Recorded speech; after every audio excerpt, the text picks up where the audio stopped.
27 years.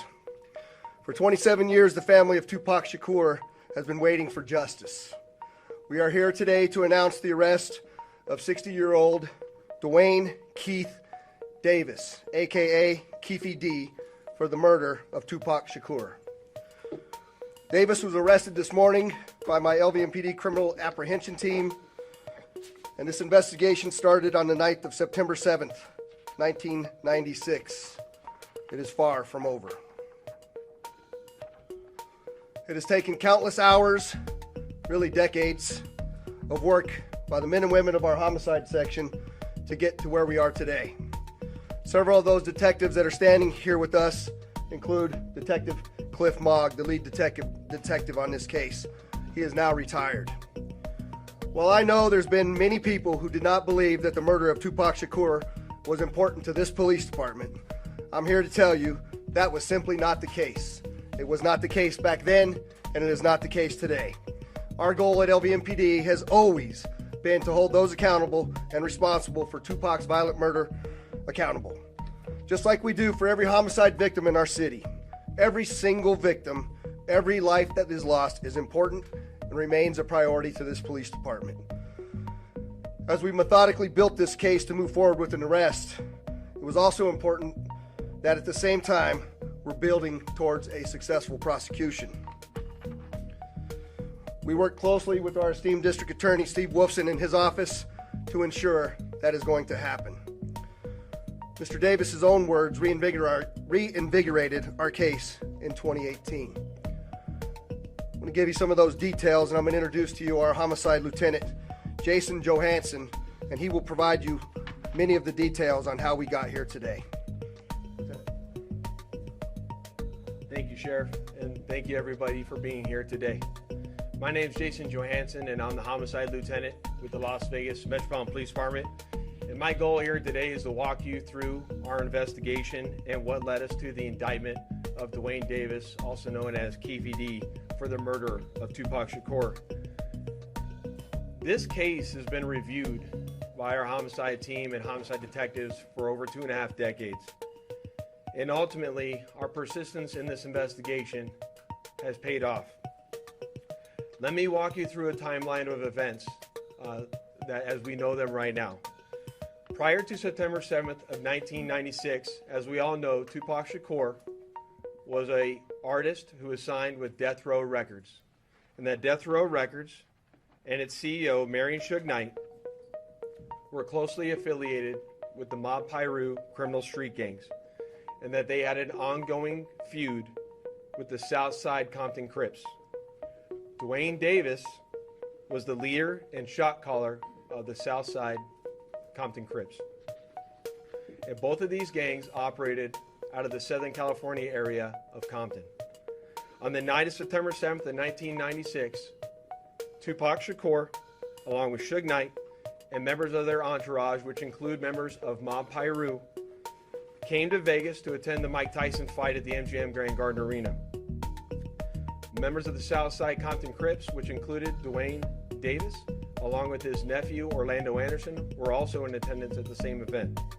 As both were leaving the fight, members of Death Row Records spotted Orlando Anderson near an elevator bank inside the MGM. At that time, they began to kick and punch him near that elevator bank. I will now show you hotel security footage, as many of you have already seen, related to the incident. And on this incident, you will see Tupac Shakur, who's wearing a shiny satiny shirt, with Marion Suge Knight, who's a large man in a brown suit, punching and kicking Orlando Anderson. Following this incident, you'll see hotel security intervene, and then they will leave the area of the fight.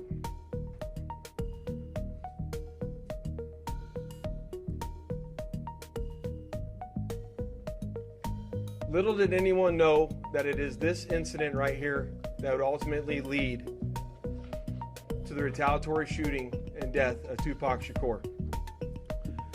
Following this incident, Tupac and Suge Knight both left the MGM to make their way to a post-fight party, which was to occur at a local nightclub. At the same time, word had spread amongst members of the Southside Compton Crips of what had occurred inside the MGM. And then that's when Dwayne Davis began to devise a plan to obtain a firearm and retaliate against Suge Knight and Mr. Shakur for what occurred inside the hotel against Mr. Anderson. After Davis obtained a gun, he entered into a white Cadillac along with Terrence Brown, DeAndre Smith, and Orlando Anderson. Based on our investigation, this is where we know they were seated. At some point in time, as they were in the white Cadillac, Mr. Davis took the gun that he had obtained and provided it to the passengers in the rear seat of the vehicle. As they were driving west on Flamingo Road near Koval, they located the black BMW, which was driven by Suge Knight, and in the passenger seat was Tupac Shakur. And as they turned around, they pulled up near the passenger side of that vehicle and immediately began shooting at Mr. Knight and Mr. Shakur. Following that shooting, the white Cadillac fled the area southbound on Koval, and after our officers arrived on scene, Tupac was later transported to the University Medical Center, where he was treated medically and died approximately 6 days later on September 13th.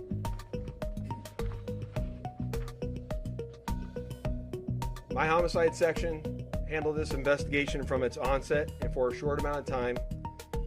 And within a short amount of time, what we knew was that we were working a gang investigation where our victims, our witnesses, and our suspects were all from Southern California and not local to Las Vegas.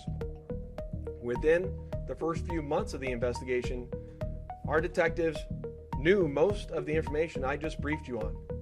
However, we never had the necessary evidence to bring this case forward and present it for criminal charges.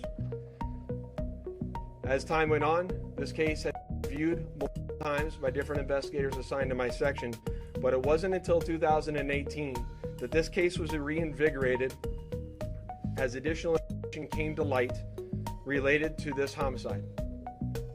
Specifically, Dwayne Davis's own admissions to his involvement in this homicide investigation that he provided to numerous different media outlets. In our section, we knew at this time that this was likely our last time to take a run at this case to successfully solve this case and bring forth a criminal charge. It was at that time that this case was assigned to Cliff Mogg, a detective within my homicide section. And over the last 5 years, my section worked closely, hand in hand with the Clark County District Attorney's Office, and followed a systematic investigative plan over the last 5 years. We've conducted countless interviews and corroborated numerous facts that were not only consistent with the crime scene on the night of the incident, but also corroborated and were consistent with the sequence of events that night. This ultimately led to us procuring a search warrant which was executed at Mr. Davis's residence in Henderson, Nevada. And following the execution of that search warrant, in close coordination with the District Attorney's Office, this case was presented to the grand jury, which ultimately led to Davis being indicted on charges of murder. Before I get off to the District Attorney's Office, I would be remiss if I didn't thank Detective Mogg and all the other detectives that were not only assigned this case, but all the other detectives from other agencies that assisted us in this investigation. They know who they are, and thank you very much for all the assistance you provided. It does not go unnoticed.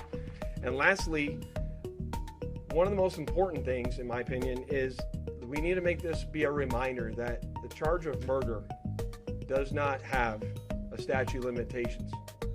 This agency has been and is invested in solving our cold case homicides so that we can bring closure to those families and justice for those victims of homicide. And with that, I will turn it over to the Clark County District Attorney, Steve Wilson.